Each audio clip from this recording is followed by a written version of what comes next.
Hello students, कैसे हो आप लोग। तो जो हमने लास्ट वीडियो में किया था वो हमने किया था कि इलेक्ट्रोस्टैट का मीनिंग क्या होता है और कूलम लॉ चार्जेस किया था।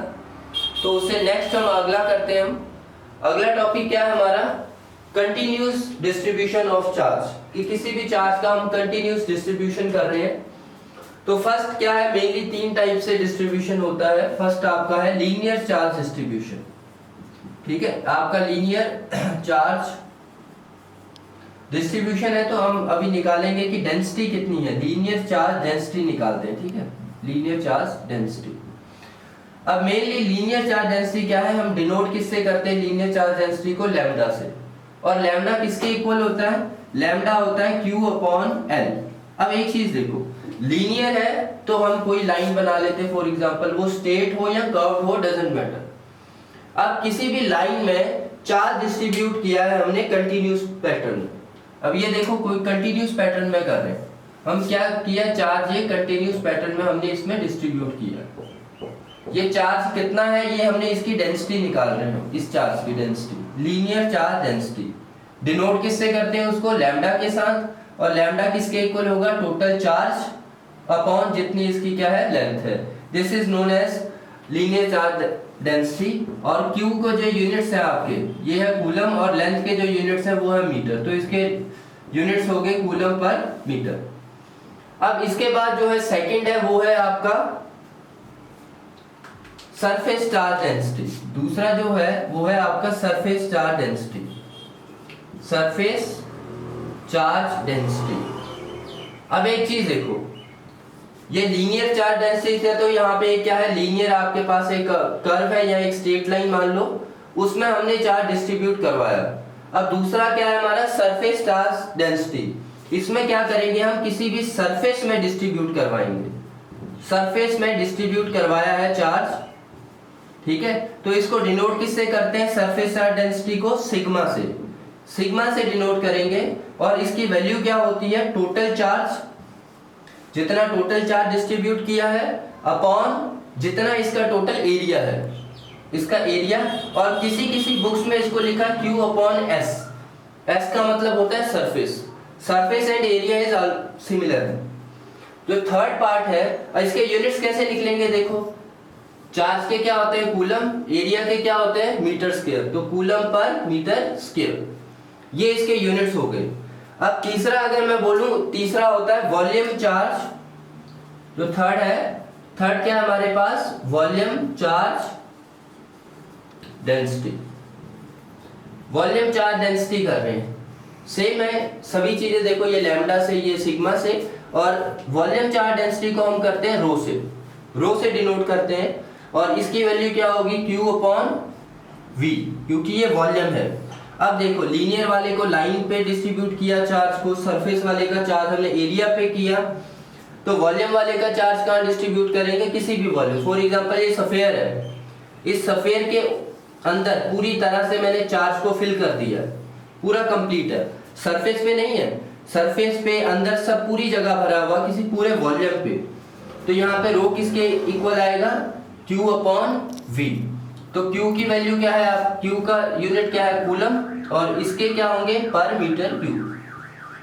ठीक है, तो ये आपका तीनों पार्ट क्लियर हो गया, linear charge density, surface charge density, और तीसरा क्या है आपके पास, वॉल्यूम चार्ज डेंसिटी। तो इसके बाद हम टॉपिक करते हैं coulomb law in vector form. जो पिछली वीडियो में हमने किया था वो था हमारा कूलम लॉ मैग्नीट्यूड फॉर्म में था, अब हम करेंगे वेक्टर फॉर्म में।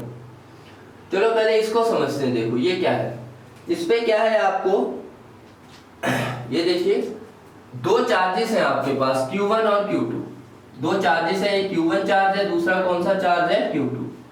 इनके बीच जो फोर्स है, फोर्स ऑफ रिपल्शन, दो सेम चार्जेस है, सेम साइन के, तो इनके बीच फोर्सेस क्या है, Q2 Q1 को रिपेल कर रहा है, तो यहाँ पे फोर्स इसकी ये है, और Q2 को कौन रिपेल कर रहा है, Q1, तो इसकी फोर्स ये है। तो अब एक चीज ध्यान रखना, जो F12 है, इसका मतलब क्या है, 1 पे फोर्स लग रही है, किसकी वजह से, सेकंड की वजह से। ठीक है, हम यहाँ पे लिख सकते हैं Q1 पे फोर्स एक्सर्ट हो रही है ड्यू टू Q2, समझ गए? 1 पे फोर्स लग रही है ड्यू टू सेकेंड। इसी तरह F21 क्या होगा? F21 क्या है? 2 पे फोर्स लगेगी, इस चार्ज पे फोर्स लगा रहा है, कौन सा चार्ज लगा रहा है? 1 वाला। तो हम क्या करेंगे, Q2 पे फोर्स एक्सर्ट हो रही है ड्यू टू किसकी वजह से? Q1 की वजह से। ये चीज, ये नोटेशन याद रखनी है आपने। F12 का मतलब है 1 पे फोर्स लग रही है, लगा कौन रहा है? Q2। और F21 का मतलब क्या है? 2 पे फोर्स लग रही, कौन लगा रहा है? Q1। तो ये चीज है। अब R12 और R21 कैप क्या है? देखो R12 है डायरेक्शनल वेक्टर, 1 to 2 तक R12 ले लिया, और यहां से यहां तक हमने ले लिया R21, ये जस्ट डायरेक्शन कर रहा है। अब ये देखो F12 की डायरेक्शन कौन सी? इस तरफ, इसकी डायरेक्शन में कौन सा है? R21, ठीक है। अब हमें फोर्स लिखना है, फॉर एग्जाम्पल फोर्स लिखना 1 2, तो क्या करेंगे? 1/4 पाई एप्सिलॉन नॉट, ठीक है, Q1 Q2 बाय r², और साथ में आएगा डायरेक्शन, क्योंकि वेक्टर फॉर्म है, ठीक है। लास्ट टाइम हमने क्या किया था? मैग्नीट्यूड, तो हमने यहाँ पे यूनिट वेक्टर नहीं लिखा था, यहाँ पे आएगा यूनिट वेक्टर, और कौन सा आएगा? 1 2 की डायरेक्शन में। अब देखो 1 2 की डायरेक्शन में कौन सा यूनिट वेक्टर है? R21, इस तरफ है, तो हम यहाँ पे क्या लिख देंगे? R21 cap. ये चीज आ गई आपकी F12। इसी तरह से आप F21 करोगे तो क्या आएगा आपका? Same 1/4 pi epsilon naught Q1 Q2 by r², और यहाँ पे R21 है, यहाँ पे क्या आएगा? 1 की डायरेक्शन में कौन सा यूनिट वेक्टर है? देखो इस तरफ ये जा रहा है, इस तरफ, तो 1 2 आएगा, 1 2 क्या, ठीक है। ये आपकी सेकंड हो गया, ये चीज सेकंड है। तब देखो 1 2 आ गया, F21 आ गया। अब हमें एक चीज रिजल्ट हमने पढ़ा है +1 क्लास में कि R12 इज नेगेटिव ऑफ 21, ठीक है, इस तरह हमने पढ़ा है।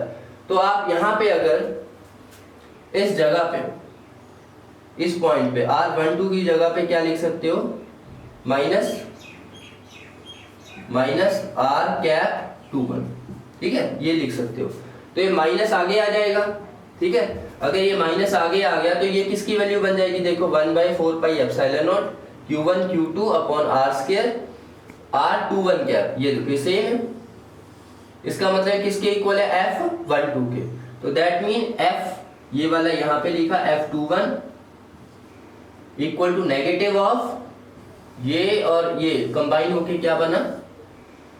F12, ठीक है, ये चीज होगी। यहां से रिजल्ट आता है आपका F21 vector equal to minus F12 vector. इसमें बस आपने मेजरली एक ही चीज ध्यान रखनी है कि F12 का मीनिंग क्या है? इसका मतलब है 1 पे फोर्स लग रही, चार्ज फर्स्ट पे फोर्स लग रही, लगा कौन रहा है? सेकंड। एक ये क्लियर है। दूसरा ये क्लियर कर लेना है कि यूनिट वेक्टर किस तरफ है। ये देखो इधर को डायरेक्शन है तो सेकंड चार्ज से फर्स्ट पे फोर्स लग रही है, इस तरफ डायरेक्शन है, इसकी ये डायरेक्शन है, ठीक है। तो ये आपने सॉल्व करना इजीली, काफी इजी है, और ये बोर्ड पॉइंट ऑफ व्यू थोड़ा इंपॉर्टेंट है, ये क्वेश्चन आने के चांसेस ज्यादा होते हैं। अब इसके रिगार्डिंग हम एक आगे न्यूमेरिकल चेक करते हैं। देखो क्या है ये, इस पे क्या कह रहे हैं? Force of attraction between 2 point. क्या है ये? देखो force of attraction between 2 point electric charges. 2 point charges है इलेक्ट्रिक, और हमने प्लेस क्या किया है? Distance d in a medium f, यानी 2 चार्जेस है हमारे पास Q1 और Q2, और उनके बीच हमने डिस्टेंस क्या रखा है? d। उसके बीच डिस्टेंस क्या है हमारे पास? d, और उनके बीच फोर्स कितनी है? F। इस पे फोर्स लग रही है आपकी F, ठीक है। अब आगे क्या लिखा है? हम उसको किस डिस्टेंस पे रखें? What distance apart should these be kept in same medium. Same medium same रखना है ताकि उनकी जो फोर्स है वो क्या हो जाए? F/3। मतलब अब उनके d को कितना चेंज करें? हम मान लेते हैं कि 2 चार्जेस हैं Q1 और Q2, उनके बीच का डिस्टेंस क्या है? x। देखो जब डिस्टेंस d था तो उनके बीच फोर्स कितनी थी? F। तो हमने वो डिस्टेंस बताना है जब उनके बीच की फोर्स क्या हो जाए? F/3 हो जाए। अंडरस्टूड? देखो जब डिस्टेंस d था तो उनके बीच फोर्स कितनी थी? F। अब उसके बीच डिस्टेंस हमने माना कि x है, क्यों? क्योंकि कोई भी फोर्स F/3 है, तब कुछ तो डिस्टेंस होगा ही उसके बीच, तो उस डिस्टेंस को हमने क्या मान लिया? x मान लिया। ठीक है, ये चीज लिखी। तो अब वैसे अगर हम फोर्स की वैल्यू लिखेंगे तो फोर्स क्या होगा अगर इसके अकॉर्डिंग लिखें? Q1 Q2 4 pi epsilon not r square, distance का स्क्वायर, डिस्टेंस यहाँ पे d है, d स्क्वायर है। ठीक है, ये चीज आ गई।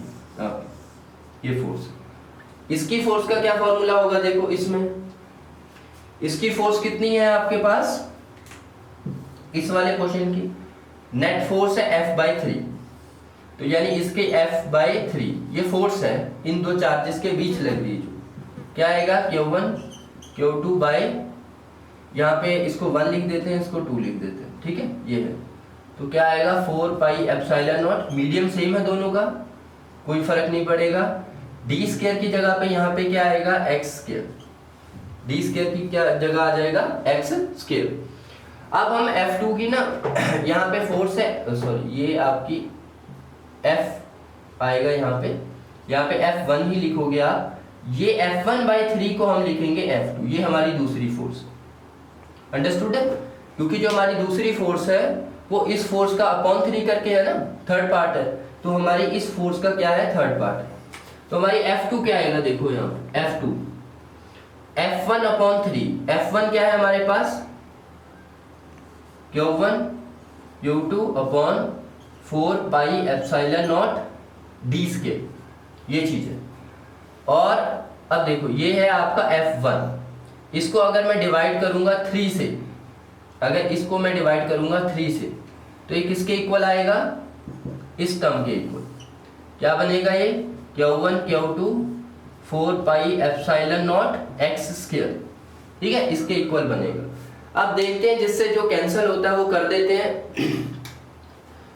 अब एक चीज देखो, यहाँ से Q1 Q2 से ये कैंसिल हो जाएगा, 4 पाई एप्सिलॉन नॉट से ये चीज कैंसिल हो जाएगी, और 3 ऊपर जाए, हाँ, तो ये आपका बन जाएगा x स्क्वायर।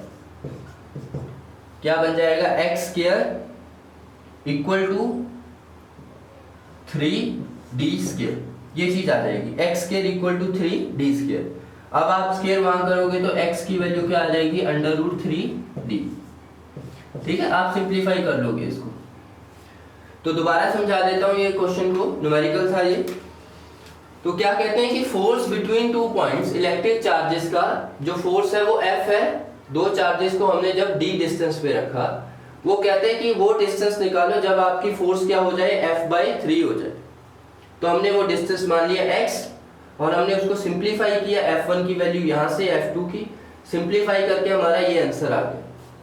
फिर भी अगर आपको इसमें डाउट आए, इस किसी भी पार्ट में डाउट आए, तो आप कमेंट कर सकते हो। ठीक है, और मैं ट्राई करूंगा कि आप ये सोल्यूशन निकाल दो। तो अब जो नेक्स्ट टॉपिक है हमारा, वो हम नेक्स्ट उसमें करेंगे वीडियो में। ठीक है, और जो नेक्स्ट टॉपिक होगा वो होगा हमारा रिलेटिव परमेबिलिटी, और उसके साथ हम इलेक्ट्रिक फील्ड के भी क्वेश्चन करेंगे। Thank you very much.